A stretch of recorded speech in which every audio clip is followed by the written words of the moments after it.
বৃন্দাবনের এক মহত্বপূর্ণ স্থান। এই স্থানের নাম কি জানেন?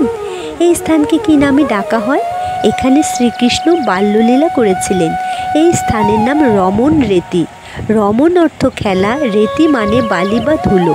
এখানে দেশ বিদেশ থেকে অসংখ্য পুণ্যার্থীরা আসেন এই ব্রজে খেলতে, যেখানে ভগবান বাল্যকালে খেলাধুলো করেছিলেন। এই ব্রজের একটি দিব্য কথা জানুন। আপনি যদি এখানে খেলাধুলো করেন বা গড়াগড়ি যান, আপনি সারা শরীরে ধুলো মেখে নেন, কিন্তু রমণ রেতির ধুলো আপনার শরীর থেকে ঝরে পড়ে যাবে। এই ধুলো আপনার শরীর বা কাপড়ের সাথে যাবে না। আর একটি বিশেষ তাৎপর্যপূর্ণ কথা হলো, রমণ রেতিতে এখনও একটি হাতি আরতি করে ভগবানের প্রতিদিন সকাল ও বিকেলে। রমণ রেতিতে হরিণ, নানা ধরনের পশু পাখি আছে।